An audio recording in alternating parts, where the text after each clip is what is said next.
दोस्तों सभी को नमस्कार।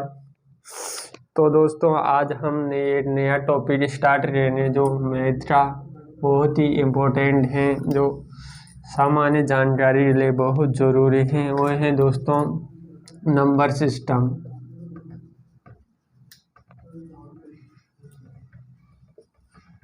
नंबर सिस्टम हिंदी में बोले तो संख्या पद्धति। तो दोस्तों हम संख्या के बारे में पढ़ेंगे। तो संख्या कितनी प्रकार की होती है, कैसी होती है संख्या, तो इसके बारे में कुछ जानकारी प्राप्त कर लेते हैं। तो दोस्तों हम किसी संख्या को व्यक्त करने के लिए क्या करते हैं, 1 से 9 तक के अंक को व्यक्त करते हैं। 8 यानी कि 0, 2, 3, 4, 5, 6, 7, 9। अभी इन जो कुल अंक हैं इनको क्या बोलते हैं, अंक बोलते हैं दोस्तों। इनसे मिलकर जो संख्या बनती है दोस्तों, जैसे ये संख्या है, तो ये संख्या किन से मिलकर बनी है, अंकों से मिलकर बनी, इसको बोलते हैं संख्या। तो कितने अंक काम आते हैं संख्या को बनाने के लिए, 1, 2, 9 तय हो गए और ये 10 अंक काम में आते हैं। तो संख्या बनाने के लिए हम 10 अंकों का ले सकते हैं, 10 अंक काम आते हैं दोस्तों। संख्या में दो ये होते हैं दोस्तों, इसमें ये 5, 2, 3 इनका दोस्तों एक मान होता है। एक तो होता है जातीय मान, यानी इसका मूल मान क्या है, इसका व्यक्त करते हैं। मूल मान यानी कि इसका जो मान है, यानी 2 का जातीय मान क्या होगा, 2 का जातीय मान, 2 का जातीय मान 2 ही होगा, यानी कि 2 का जातीय मान। जैसे 4 का जातीय मान, जातीय मान 4 ही होगा। लेकिन एक मान और आता है दोस्तों, वो होता है स्थानीय मान, यानी स्थान से पता चलता है कि उसका मान क्या है, स्थानीय मान। तो दोस्तों ऐसे कैसे, यदि 2 का हम स्थानीय मान देखते हैं, स्थानीय मान, तो 2 का स्थानीय मान यानी किससे, इकाई दाई, यानी कि इकाई से लेके हम बाएं से नहीं दाएं से बाएं की ओर लेते हैं। जो भी संख्या लेते हैं यानी कि बाएं से किधर लगते हैं, बाएं से दाएं की ओर, यानी कि इकाई दाई से 1000, 10,000 ऐसे लगते हैं। तो 2 का स्थानीय मान क्या होगा, यानी कि ढाई के में आ रहे 2 × 10, यानी कि ढाई में कितने आ रहे हैं, 0। जैसे 4 का स्थानीय मान, स्थानीय मान कितना होगा, 400। जैसे 7 का स्थानीय मान क्या होगा, यानी स्थान से पता चलता है। अब जाते यानी उसका जो मूल मान होता है वो जाते मान होता है, और जो स्थानीय मान है वो मतलब कौन से स्थान पे, 7 का 7000 हो गया। तो इस प्रकार जातीय और स्थानीय मान को प्राप्त करते हैं हम। अब देखते हैं संख्या कितनी प्रकार की होती है दोस्तों। संख्याएं कितनी प्रकार की होती है दोस्तों, बेहतरीन तरीके से हम इस टॉपिक को तैयार करेंगे। आप बिल्कुल भी मिस मत करना वीडियो को। आप लाइक शेयर और कमेंट जरूर करते कि कैसा वीडियो लगे। आपको बहुत ही बेहतरीन तरीके से सिखाया जाएगा दोस्तों। संख्या प्रकार के बारे में पढ़ते हैं। संख्या के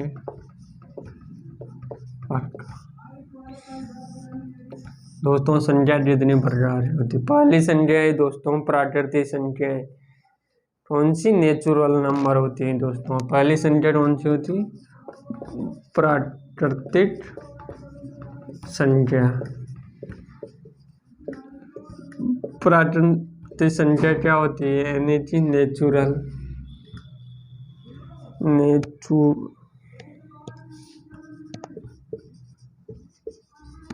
नंबर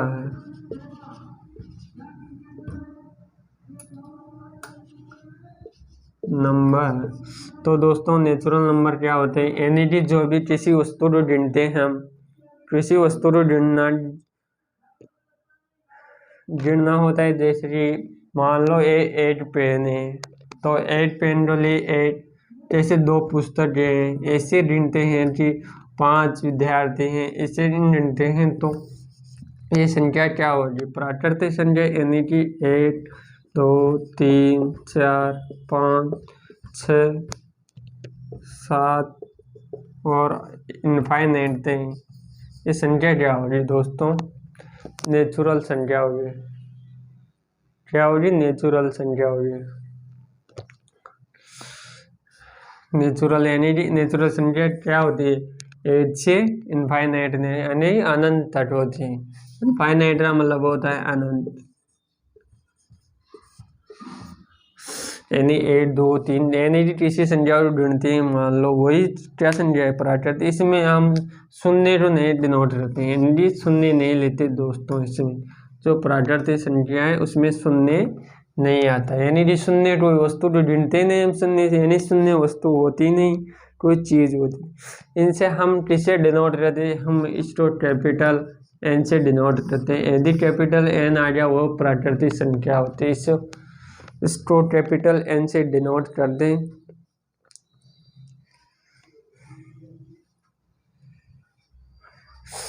और जो भी संख्या होती है ये धनात्मक होती है दोस्तों। प्राकृतिक संख्या क्या होती है? धनात्मक।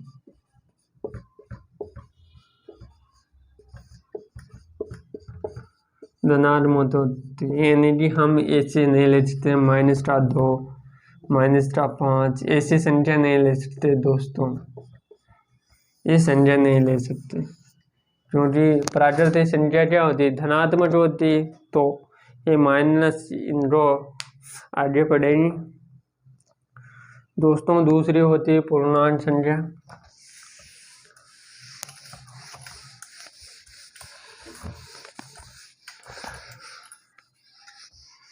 दोस्तों आप प्रैक्टिस करना ना भूलें, क्योंकि प्रैक्टिस के बिना जो ये मैथ है वो बिल्कुल नहीं आती दोस्तों।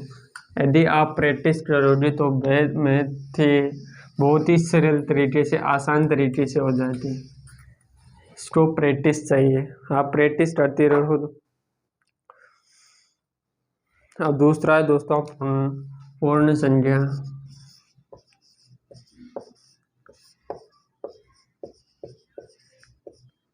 पूर्ण संख्या है, इसको बोलते हैं ऑल नंबर बोलते हैं।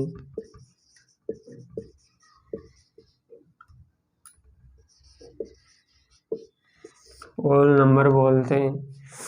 तो ये क्या होती है?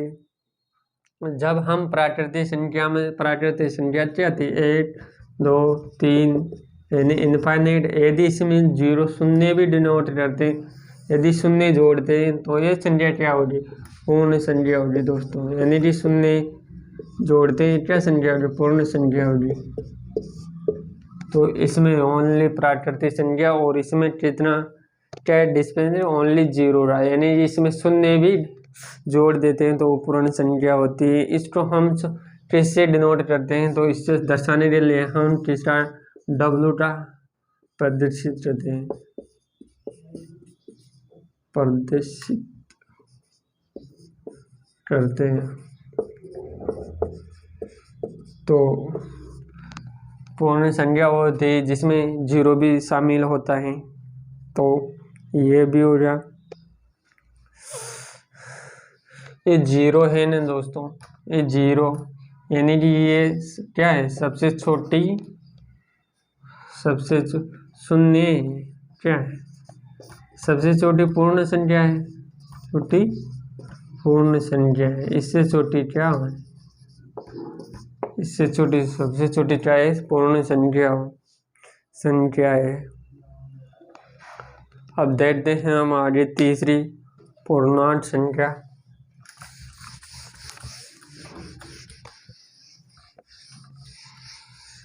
पूर्णांक संख्या क्या होती है?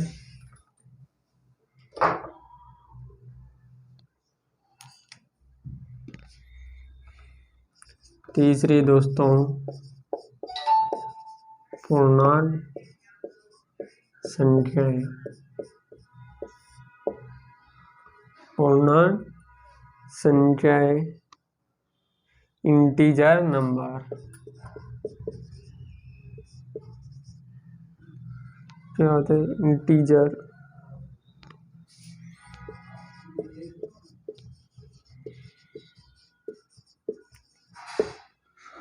ग्रुप देखते हैं पूर्णांक संख्या क्या होती है। हमें पूर्ण संख्या क्या कहाँ से देती थी? 0 से 1 2 3 इनफाइनाइट तक। यदि मैं इसकी जो ये संख्या है इसको माइनस में भी ले लेता हूँ, यानी कि -1 -2 -3, यानी कि इनफाइनाइट -, यानी कि जो शून्य भी शामिल होगा और माइनस की भी संख्या शामिल होगी, यानी कि जो इधर तो प्लस की वाली होगी और प्लस की जो माइनस वाली संख्या वो भी इसमें शामिल होती है। तो इसको क्या बोलते हैं? पूर्णांक संख्या। यानी कि जो माइनस की होगी वो भी पूर्णांक संख्या है, इनको क्या बोलते हैं? पूर्णांक संख्या।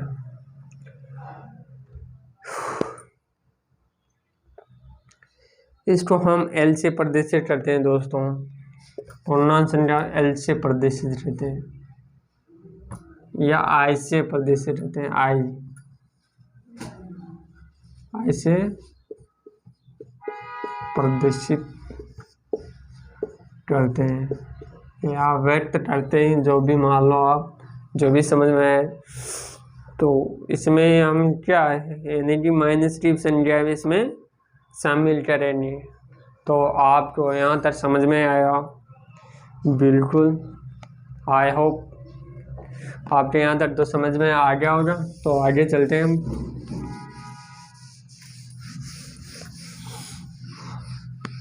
अब देखते हैं चौथी संख्या क्या होती है। दोस्तों पूर्णांक संख्या भी दो प्रकार की होती है।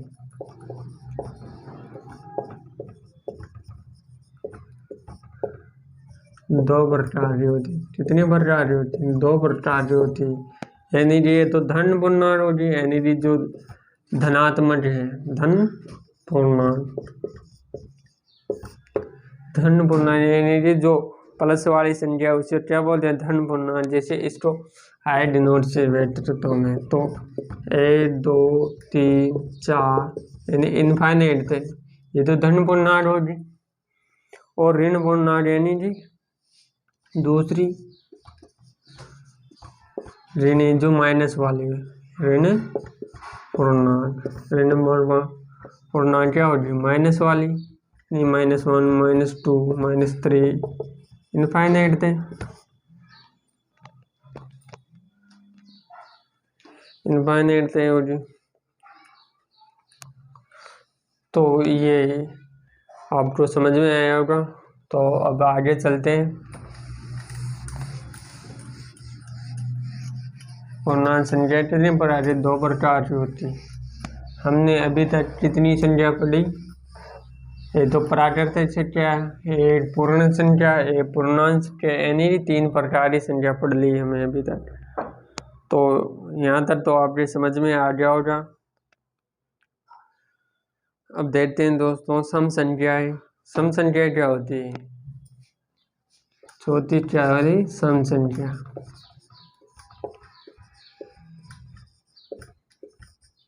सम संख्या क्या होती है दोस्तों? वे संख्या जो दो से पूर्ण विभक्त होती हैं,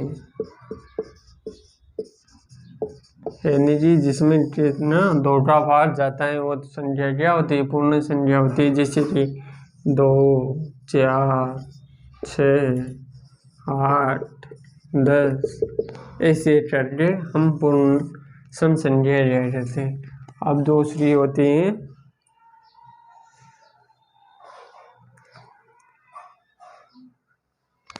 यानी कि जिसका इकाई, जैसे मान लो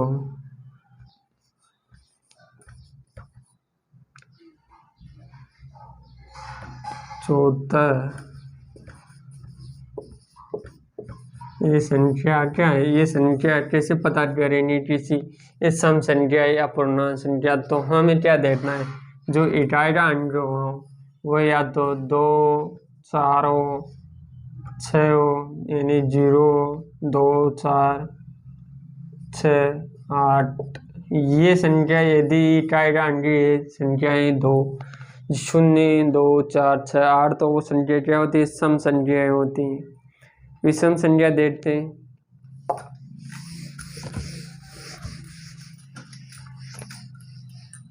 विषम संख्या क्या होती है?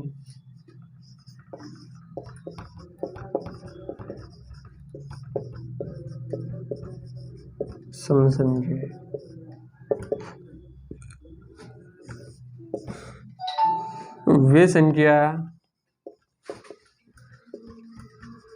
वे संख्याएं जो 2 से पूर्णतः विभक्त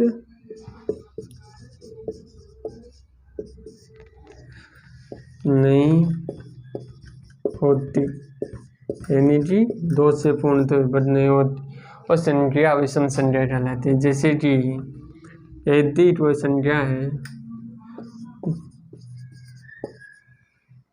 ये संख्या है, तो ये संख्या क्या है, इसमें पूर्णतः 2 से विभक्त नहीं होती है। तो इसका पता कैसे चलेगा, तो हमें इकाई का अंक देखना है। यदि इकाई का अंक 1 हो, 3 हो, 5 हो, 7 हो, 9 हो, तो ये संख्या क्या होगी, विषम संख्या होगी। तो हमें ये बहुत ही सिंपल तरीके के तो कॉन्सेप्ट है, तो आपको बिल्कुल ये तो लोड लेने की जरूरत नहीं, आप आसानी से समझ रहे होंगे।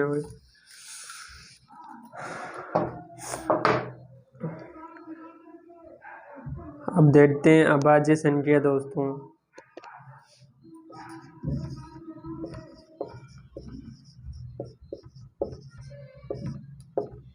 संख्या अभाज्य संख्या क्या होती है?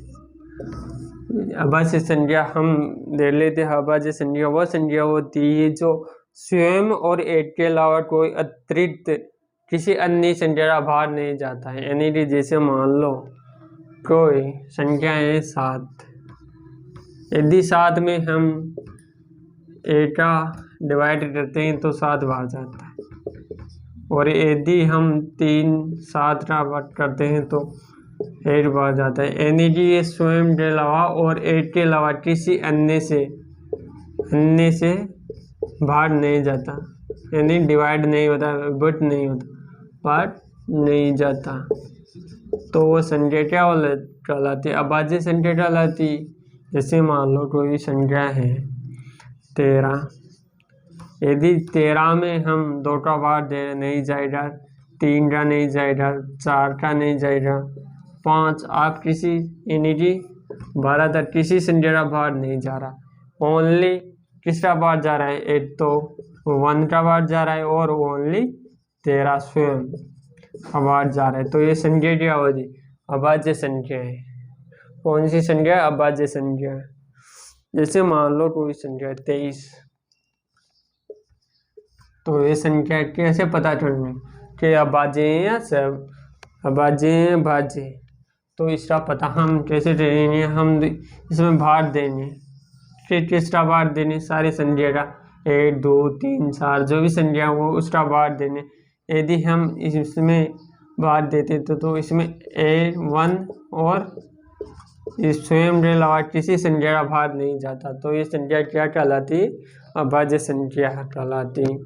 तो अभाज्य संख्या के बारे में भी आपको जानकारी होगी। तो हम एक और चीज़ देते हैं इसके बारे में कि 1 2 3 4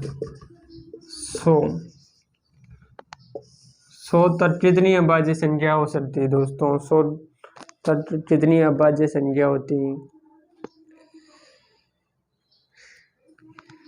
तो आप इस सवाल को करके देखना, यदि आप करके देते हो तो मैं अगली क्लास में आपको इसके बारे में बताऊंगा। आप करके देने ये आपके लिए सवाल है दोस्तों।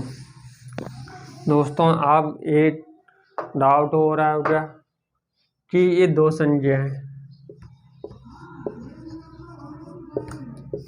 इसके बारे में डाउट हो रहा है दो ये अंक है, अंक संख्या नहीं है दोस्तों, ये अंक है। इसके बारे में डाउट होगा कि अभाज्य हैं या और हैं, तो इसके बारे में ये तो न तो अभाज्य है और नहीं क्या भाज्य,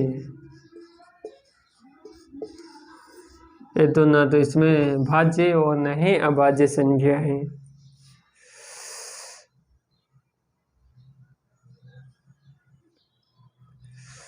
ये क्या है? अभाज्य संख्या है? नहीं दोस्तों, ये न तो भाज्य है न सभाज्य।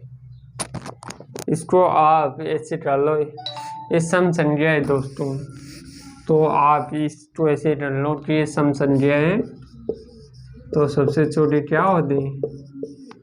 छोटी अभाज्य संख्या, अभाज्य संख्या। ओनली ये सम संख्या जो अभाज्य संख्या है वो किसी सम संख्या जैसे 3, 5, 7, 11, 13, 17 ये संख्या जो है विषम संख्या है, तो ये सारी अभाज्य संख्या है। लेकिन जो दो है वो सम संख्या है।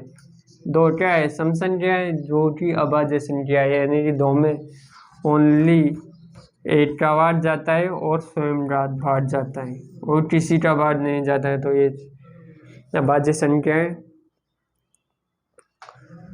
अभाज्य संख्या क्या होती है? भाज्य संख्या के बारे में भी देख लेते हैं। तो भाज्य संख्या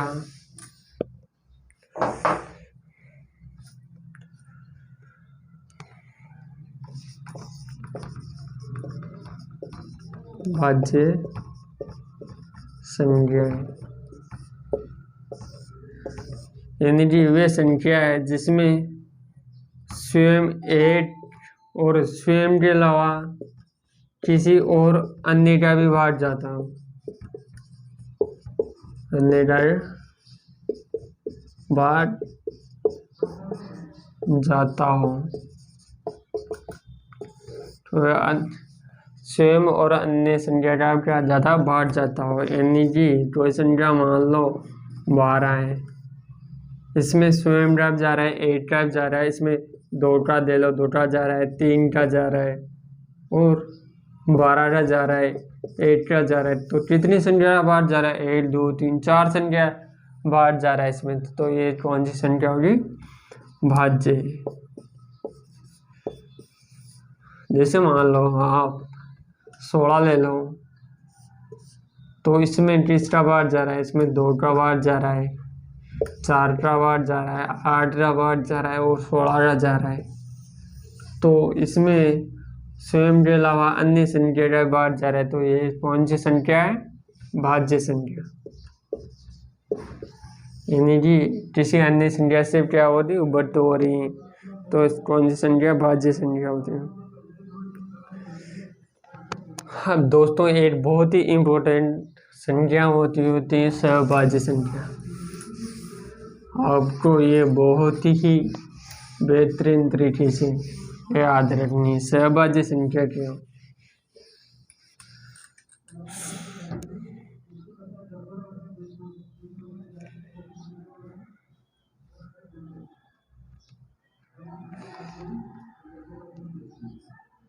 कौन सी? 8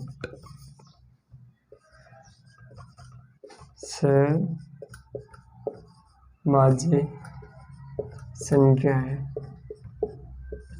अब दोस्तों ये बहुत ही इम्पोर्टेंट है, इसको इम्पोर्टेंट लगा लो, ये बहुत ही कौन सी? तो सहभाज्य संख्या क्या होती है? यानी कि 2 संख्या होती है, यानी कि मान लो 2 और 3। यदि दोस्तों इन संख्याओं का हम एलसीएम निकालें एलसीएम निकाले तो एचसीएफ निकाले तो उनका यदि इसका एचसीएफ निकालते हैं तो उसका मान की 8 आता है, यानी कि 2 का वार किसमें जा रहा है 8 में, स्टेप 8 का वार दोनों में 8 बार जा रहा है। तो ये यानी जिस संख्या 2 या 2 से अधिक जिस संख्या का एचसीएफ 8 होता है उन संख्याओं को क्या कहते हैं हम सहभाज्य संख्या कहते हैं। सहभाज्य संख्या कहते हैं यानी जैसे मान लो 5, 9, 11, यदि हम इसका एचसीएफ निकालते हैं, यदि हम इसका एचसीएफ कैसे निकालते हैं देखो 5 × 5 यानी 5 में किसका ओनली किसी का वार नहीं जा रहा, 9 को 3 × 3 लिख सकते हैं, 11 को 2 ऐसे लिख सकते हैं। तो इन संख्या का जो एचसीएफ आएगा वो ओनली 1 आएगा, यानी कि इस संख्या में एचसीएफ क्या आ रहा है, यानी कि इसमें भी 8 का वार जा रहा है, इसमें भी 8 का वार जा रहा है, इसमें भी 8 का वार जा रहा है, यानी कि जो इसमें कॉमन का वार जा रहा है वो एचसीएफ होता है। इसमें कौन सा कॉमन है, यानी इसमें भी 8 का वार जा रहा है, इसमें भी 8 का, और किसी संख्या कॉमन संख्या का वार नहीं जा रहा है इसमें, तो उसको एचसीएफ बोलते हैं। तो जिन संख्याओं 2 या 2 से अधिक संख्या हो तो उनका एचसीएफ 1 हो तो वो क्या कहलाती, सहभाज्य संख्या कहलाती। तो ये भी आपको समझ में आया होगा ना, बहुत ही बेहतरीन तरीके से समझाया मैंने। फिर आपको एक बार और बताता हूँ मैं।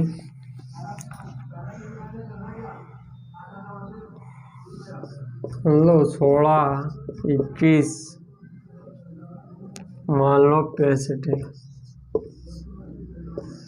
तो हमें इस संख्या कैसे पता करना है कि ये एचसीएफ सहभाज्य संख्या है। दोस्तों अगर हम इस 8 संख्या को देखते हैं तो ये तो क्या है, भाज्य संख्या है,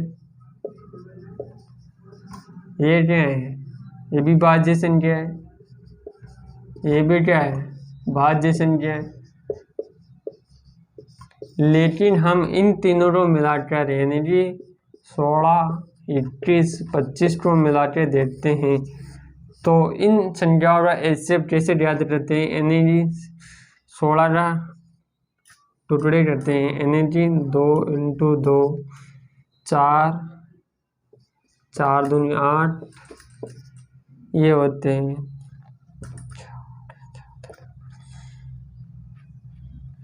यदि 21 के टुकड़े करते हैं यानी कि 65 के टुकड़े करते हैं तो 65 में भी इसमें किसी संख्या कॉमन का भार नहीं जा रहा, इसमें भी 1 का कॉमन है यानी 8 का तो जाएगा, इसमें भी 8 का तो जाएगा और इसमें भी 8 का जाएगा। लेकिन इसमें तो 5 का जा रहा है, फिर इस 21 में नहीं जा रहा 5 का, फिर इसमें भी नहीं जा रहा, तो इसमें 2 का जा रहा है, इसमें 2 का नहीं जा रहा है, इसमें 2 का नहीं जा रहा है, यानी कि इनका एचसीएफ निकालते हैं तो क्या आता है, इनका एचसीएफ क्या आता है 1 आता है, इनका एचसीएफ 1 आता है, यानी कि ये संख्या क्या होती है, सहभाज्य संख्या होती है। तो आपको समझ में आया होगा। तो हम अब आगे चलते हैं।